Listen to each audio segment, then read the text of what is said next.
Eu participei no primeiro congresso do Que Verdade Importa em Portugal, no Campo Pequeno. Eu falo nisto com algum carinho, com alguma estima, porque naquele momento eu estava confuso, estava naquela fase da vida de quero me pôr bem, quero fazer as coisas em condições, mas estou aqui um bocado perdido. E o facto de subir aquele palco, e o facto de me darem palco, para que eu pudesse exprimir aquilo que sentia, aquilo que foi o meu percurso, tocou, posso-vos dizer, milhares de pessoas. Que depois do congresso, a minha vida mudou. Hoje, isto que vocês veem aqui, vocês devem e são parte desta construção. Muito obrigado.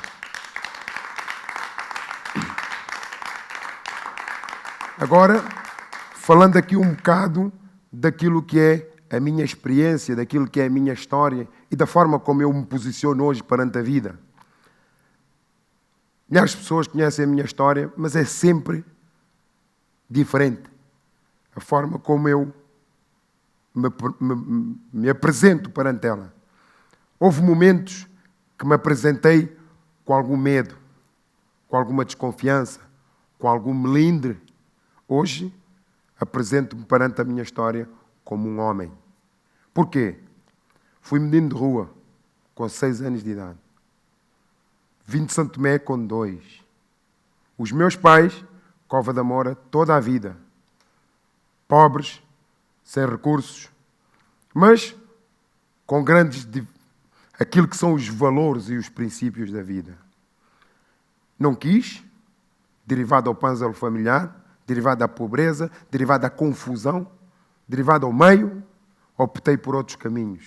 Optei por ser delinquente, optei por ir para a rua, dormir em carros velhos, dormir na rua, dormir em escadas, dormir no Parque Eduardo VII, dormir na rua, porque o meu pânzalo familiar não satisfazia aquilo que era a minha liberdade como pessoa. Mas uma das coisas que eu valorizo e que agradeço para o resto da vida aos meus pais foi nunca terem aceito um roubo do filho, nunca terem abrido as portas daquilo que é delinquência ou qualquer tipo de problemas dentro da sua própria casa. Então, como eu adoro os meus pais, eu nunca respondi aos meus pais, decidi ir viver na rua. E quem vive na rua, muitas das vezes, ou a maioria das vezes, tem um caminho complicado. E eu sempre fui líder, sempre fui aquele miúdo destemido, sempre fui aquele miúdo que me mandava para a frente e não tinha problemas nenhuns. E então comecei a andar com miúdos mais velhos do que eu, digo miúdos, mas homens já feitos, na qual deixei de snifar a cola, deixei de fumar o haxixe e passei a consumir heroína e cocaína com 12 anos de idade. É evidentemente que um puto com 12 anos de idade a consumir heroína e viciado na droga, é evidentemente que a cabeça anda atrofiada, é evidentemente que tudo aquilo que é um percurso de caminho positivo, bola, zero. O único caminho que possivelmente poderia ter foi o que eu tive. Foram 14 anos de prisão, onde cumpri 10 anos de prisão. Posso-vos dizer que houve momentos da minha vida que eu disse, bem, eu vou ser bandido toda a vida. A minha vida há de ser bandidagem. Porquê? Porque eu entrei preso pela primeira vez 6 meses. 6 meses. E quando saí,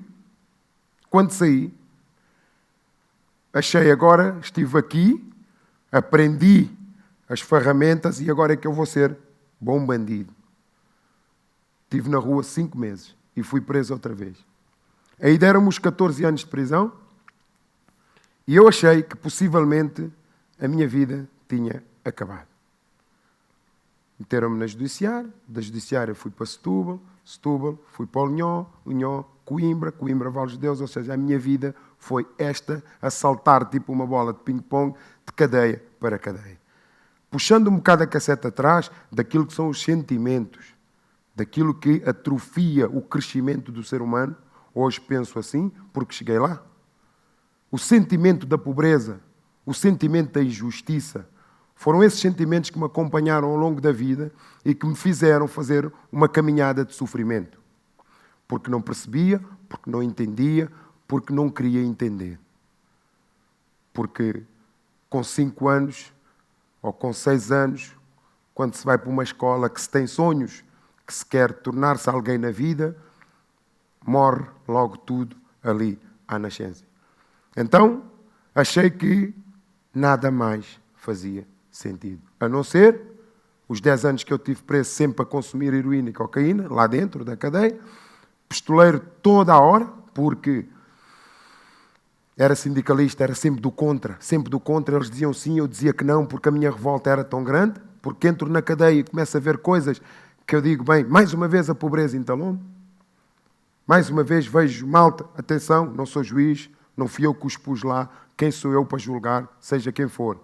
Mas quando tu vês traficantes de droga, violadores, assassinos, com pena de 5 anos, com penas de 4 anos, com penas de 3 anos, eu 14 anos, o que é que eu fiz? Eu não matei ninguém.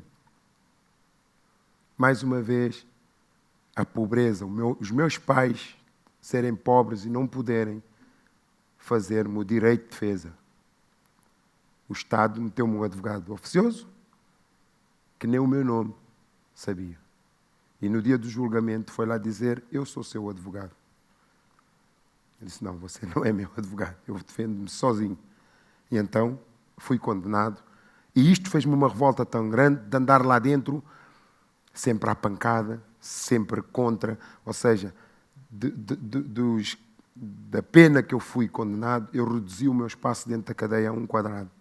Porque estava sempre de castigo, 30 dias saía. Em Coimbra tive fechado 6 meses. 23 horas fechados por dia. Eu parecia um animal. Parecia um bicho. Mas há uma coisa que prevaleceu sempre, sempre, sempre na minha cabeça. Eu sou livre. Às vezes, hoje, não é às vezes, hoje, da forma como eu encaro a vida, da forma como eu vejo a vida, há malta que está cá fora completamente presa. Eu estive 10 anos lá dentro, livre da cabeça. Com isto quero dizer o quê? Há momentos e cliques nas nossas vidas que podem mudar a nossa forma de estar na vida. E uma delas foi a morte do meu pai. Eu tinha 6 anos cumpridos quando recebi uma notícia em Coimbra que o meu pai estava doente. Eu então fiz Eu aí acalmei-me, comecei a cumprir as regras do jogo para que pudesse ir visitar o meu pai ao Hospital Amadora Sintra, na qual levei, na altura, 4 guardas ou 5 acompanharam-me a ir visitar o meu pai. Estás a ver quando tu não vês o teu pai há muito tempo e começas a pôr na cabeça, vou fazer uma festa do caneco, vou lá, vou dizer ao meu velho, olha, velho, curto está brava, é aquela cena, vamos ter uma conversa muito fixe, não sei o quê. E chegas lá, deparas com um cenário completamente assustador. O meu pai já não falava. Tinha um tubo, hoje sei que possivelmente seria um ventilador ou uma coisa qualquer, que eu na altura não identifiquei isso. Eu já não via o meu pai há 8 anos, assim que eu o encarei. Meu pai olhou para mim, claro, a única coisa que ele fez foi chorar, porque eu, apesar da vida toda que eu tive,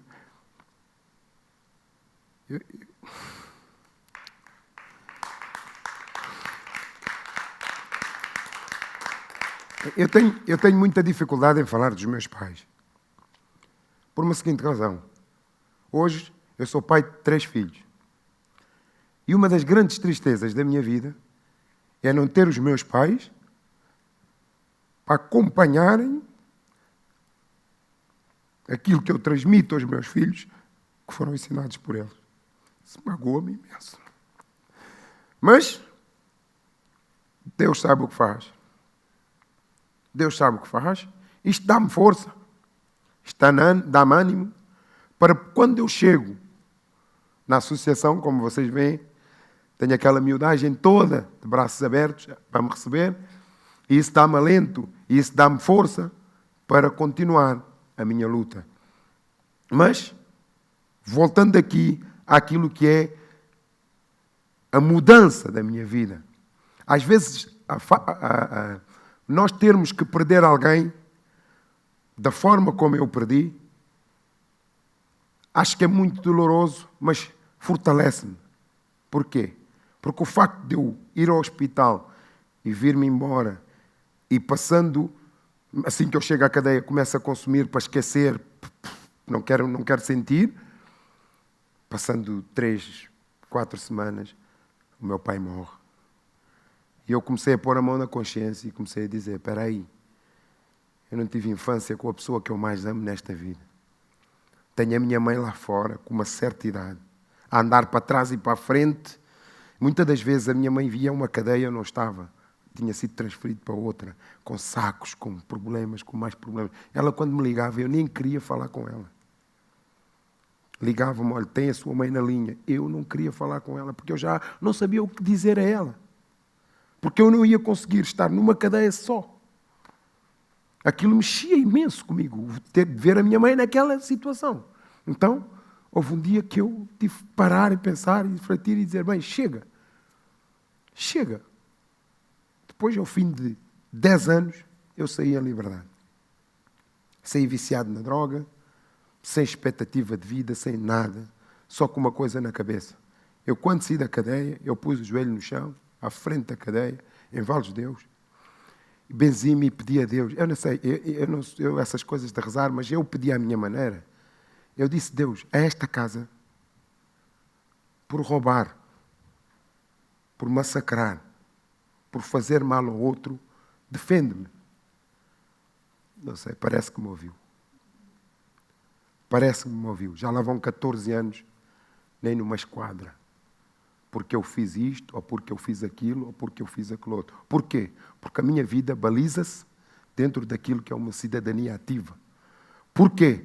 Porque cheguei a um ponto da vida, e isto agora falo para os jovens. Malta, a melhor coisa que a vida tem é nós prevalecermos dentro daquilo que é os nossos direitos e os nossos deveres. Aprendam isso, porque é isso que vai balizar o vosso crescimento. E é isto que vai patentar a vossa vida adulta. Porque, de outra forma, é outra coisa qualquer. É tudo menos cidadania. Fala-se, muitas das vezes, que os jovens não querem, a malta não quer, ninguém quer, eles não querem porque estão aqui, porque estão... Malta, o desligamento da vida, o desligamento do amor, falou-se aqui há bocado pelo Paulo, o desligamento do afeto, que nos conforta, que nos dá alento, que nos põe muitas das vezes, parece que nos dá vida. O abraço para mim era uma coisa longe, distante. Não havia. Porquê? Porque a vida dos 10 anos que eu vivi ensinou-me que o abraço é coisa de fraco, é coisa de gente estranha. Mas eu voltei na reconstrução disto com 60 malucos, cada um com a sua pancada. O primeiro abraço que me deram na comunidade foi dado por 60 pessoas. Uau! Eu posso-vos dizer que durante um mês eu senti aquele abraço. Porquê? Porque eu disse, isto é melhor que qualquer remédio. Às vezes as doenças estão na falta de afeto, falta de compreensão, falta de amor, falta de diálogo. É isso que muitas das vezes faz com que muita coisa seja outra coisa qualquer. Às vezes nem percebemos porque que elas estão a acontecer. E isto foi o facto de olhar para a pessoa que eu mais amo na vida e dizer, eu tenho que dar paz a esta senhora, que andou durante estes anos todos atrás de mim a sofrer. Então fui-me tratar. foram 2 anos mais complicados da minha vida. Que lá está, que é mexer com os afetos, que é mexer com os sentimentos, que é pôr as gavetas emocionais a trabalhar e bolir e nós chegarmos a um ponto a dizer: eu estou maluco, estou doido. Porquê que as gavetas batem? Porquê que eu estou a sentir isto? Porquê que eu estou a sentir aquilo? E não identificar. Outra coisa ainda mais difícil, para além de não identificar, é não perceber porque é que elas estão a acontecer. E isto depois disparamos em todas as frentes, dando resposta àquilo que é o sentir e não o refletir. Mas, nesses 2 anos difíceis, eu fui ao fundo do poço. Fundo do poço para perceber quem eu sou, de que matéria sou feito e o que é que patenta os meus valores e os meus princípios. Pobreza, sim. Preto, também. Foi complicado, foi. Mas agora eu quero ser tudo isso e descobrir dentro de mim quem sou eu. E cheguei a essa conclusão que eu tinha que ser pai, tinha que ser marido, tinha que ser integrado na sociedade, tinha que fazer a minha parte para que toda a outra parte desbloqueasse por si só. E fiz. Mas como a vida, muitas das vezes, não é assim, quando eu estava feliz, quando nada me assustava, porque havia os problemas, eu chegava em casa, falava com a minha mãe, e a minha mãe orientava-me, houve um dia que isso acabou. Porque, lá está, as dificuldades todas de falar nos meus pais, porque eu acho uma tremenda justiça. Pelo menos podiam-me dar, sei lá, não é podiam-me dar, a minha mãe podia aguentar mais 1 ano, ou mais 2, para eu cuidar mais dela, para eu estar mais perto dela. E o facto dela falecer naquele período que eu estava a fazer o meu caminho, achei muita injustiça e ainda não estava forte. Ainda andava com muletas, que era a minha mãe. E quando a minha mãe falhou-me, eu também caí. Recaí-me outra vez na droga, tive 7, 8 meses completamente atrofiado da cabeça outra vez. E houve um período da minha vida que eu disse: bem, a minha mãe não me deixou na droga, onde ela estiver. Às vezes a gente faz estas crenças, fazemos estas coisas a nós próprios, mas eu fiz isso. Se pelo menos ela deitou no caixão, não vai andar ali às voltas, porque eu estou assim, porque estou assado, porque continuo. Não, se for por mim, ela vai descansar em paz. Pus isso na minha cabeça. Então fui à luta outra vez.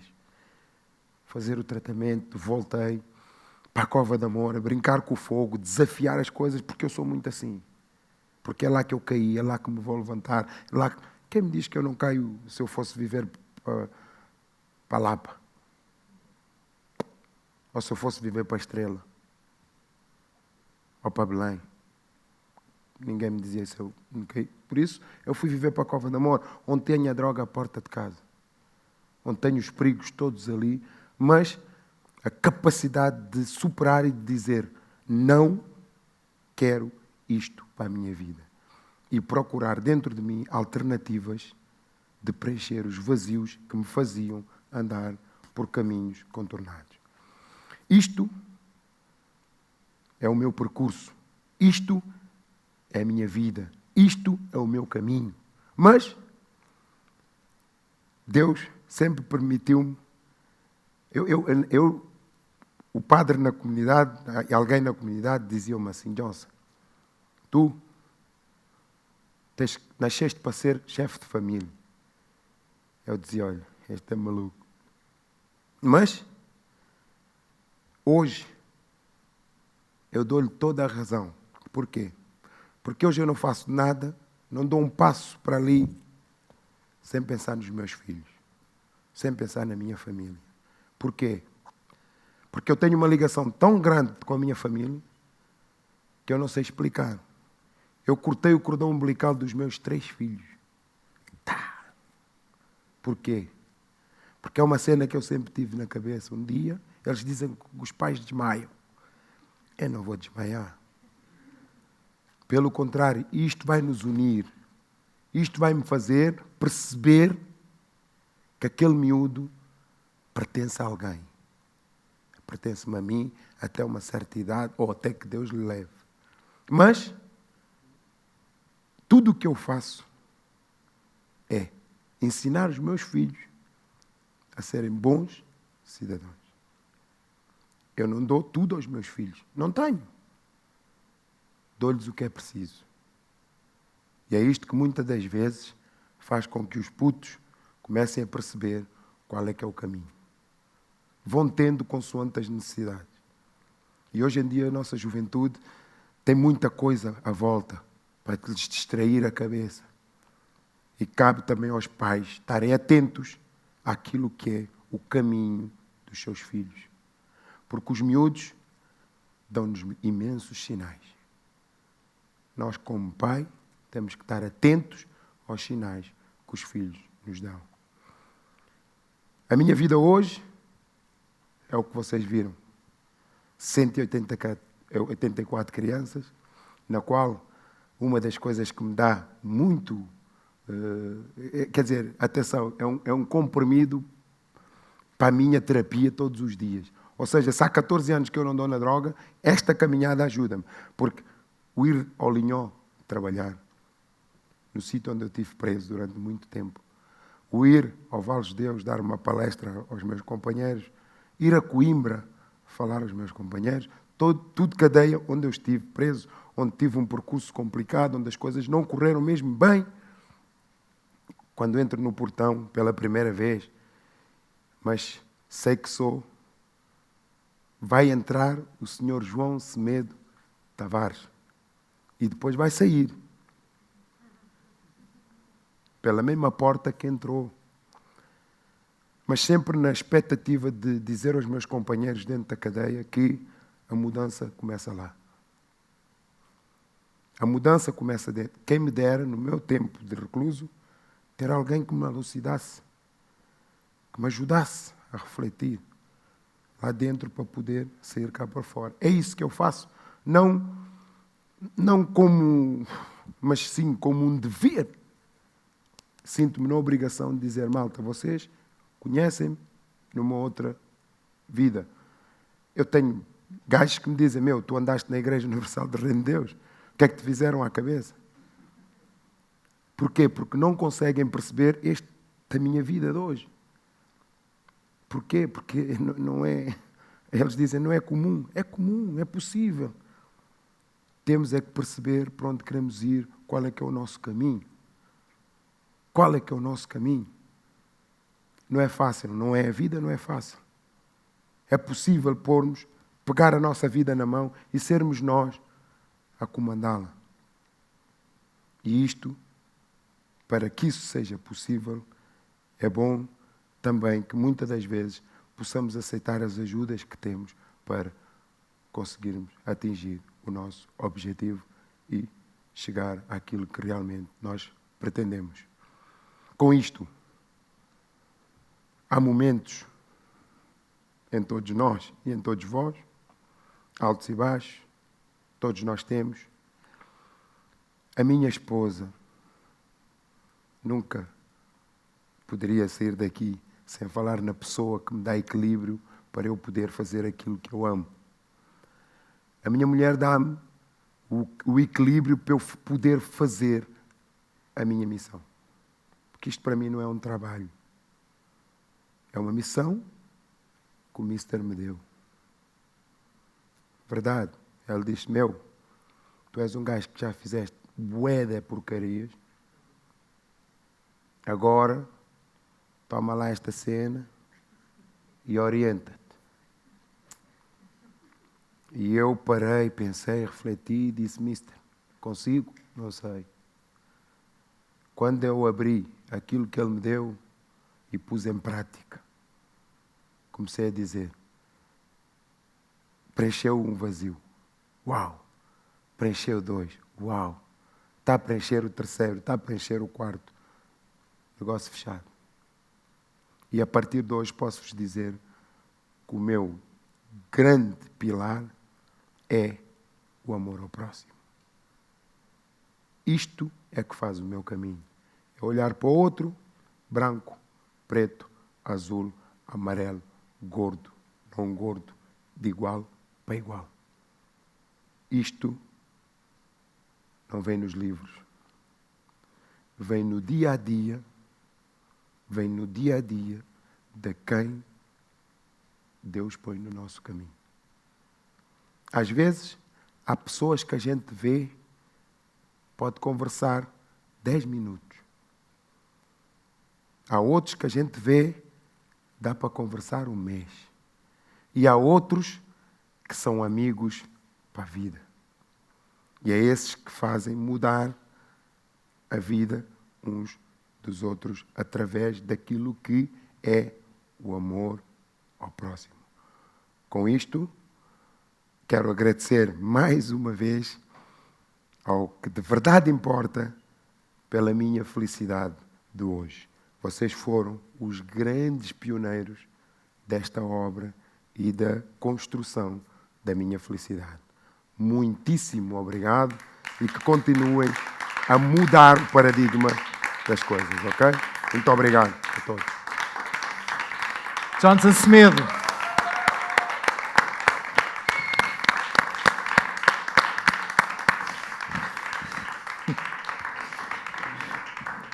Johnson, há aqui duas vertentes, uma a academia, que já lá vamos falar, a outra essa de visita às prisões em que estiveste envolvido, prisões onde tu tinhas próprio passado, onde foste tentar dar o teu testemunho. Que retorno é que tiveste? Estou curioso para perceber que retorno é que tu tens de quem vive nas prisões, de quem está nas prisões neste momento. Quer dizer, eu nunca espero retorno nenhum, porque parte de um princípio que quando eu vou à prisão, eu vou sempre 0-0. Porque quando vamos falar com alguém, eu não posso ir, porque eu mudei, eu não posso ir 2-0 ou 1-0. Não, vou a 0-0. É uma conversa amiga, uma conversa de... Para já, a ferramenta que eu uso é o desporto, eu sou treinador de futsal, e o objetivo é levar o desporto lá dentro para a mudança daquilo que pode ser o paradigma do pensamento e do comportamento. Porque muitas das vezes o que faz com que a malta não saia mais cedo ou não saia naquele devido momento da pena é o tal comportamento que agrava toda a situação prisional da pessoa que lá está dentro. O que eu lhes vou dizer é não deixem que o tempo prolongue, mas antecipem com coisas positivas. E ir sem expectativas, não é? Ir sem expectativas. Vamos então falar da Academia, 184 crianças que estão neste momento na Academia. Há uma pergunta do Miguel que tem precisamente a ver com este trabalho da Fundação. Vamos ouvir. Olá, o meu nome é Miguel, tenho 17 anos e a pergunta que eu tenho para o Johnson é quantos jovens é que de momento estão a ser ajudados pela Academia Johnson e se a sua família também participa na associação? Obrigado. Muito bem. Quer dizer, nós temos 184 miúdos, Sim. porque temos a vertente futsal. As famílias. É curioso porque nós estamos a receber os miúdos mais novos, dos 6 anos. Porquê? Porque os miúdos com 6 anos são barro.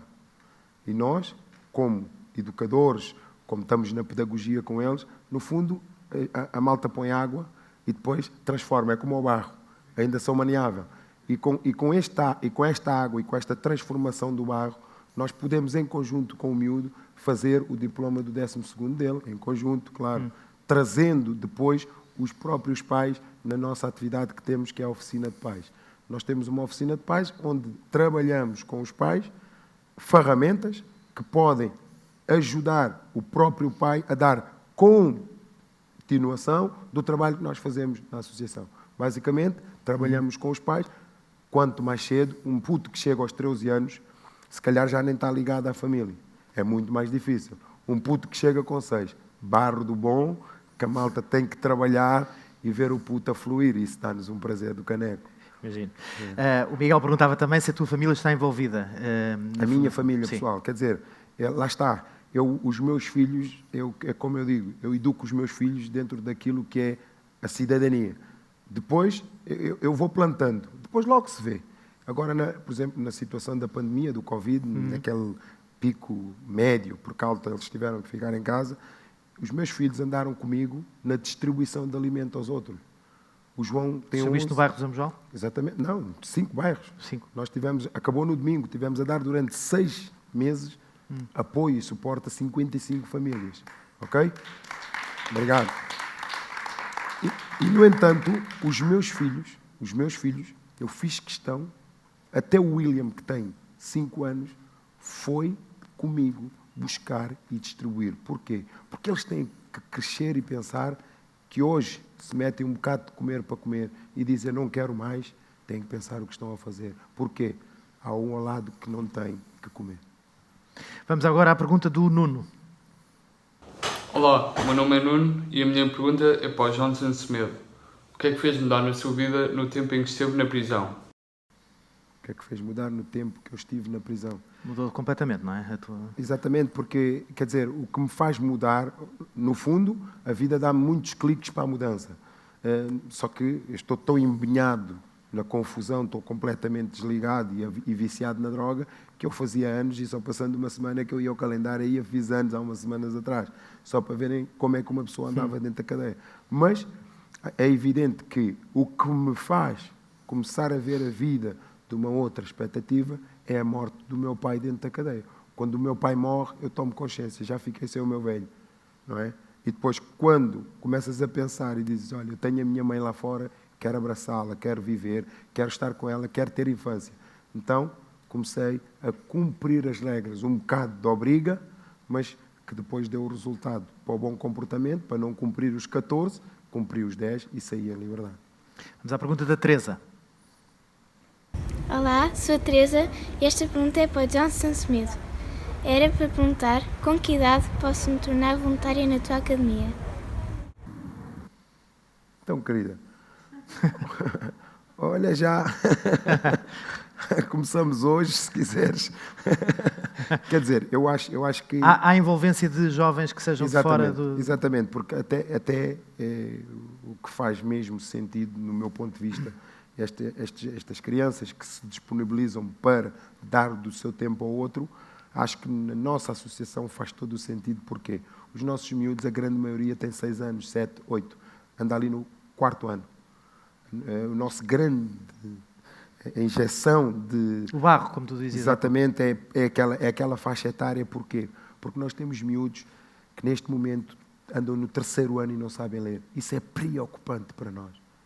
E, no fundo, estas crianças que estão noutro patamar, que têm outro incentivo, que têm outras ferramentas e têm outro know-how, podem fazer com que estes miúdos, para já porque a faixa etária não é muito, e conseguem criar ali uma relação. Claro, sempre com a afinação e com o acompanhamento do adulto.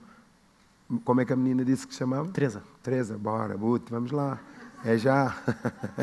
É já. Johnson, muito obrigado pelo teu exemplo, pela tua coragem, pela tua força, determinação e por passares este exemplo aos jovens que nos estão a ver neste momento e que estão a retirar de ti, a sugar essa fonte de energia e de determinação. Obrigado. Obrigado. E eu queria dizer só uma coisa, isto para que os jovens e todos nós pensemos nesta frase, porque há uma frase que é sempre que dá que pensar.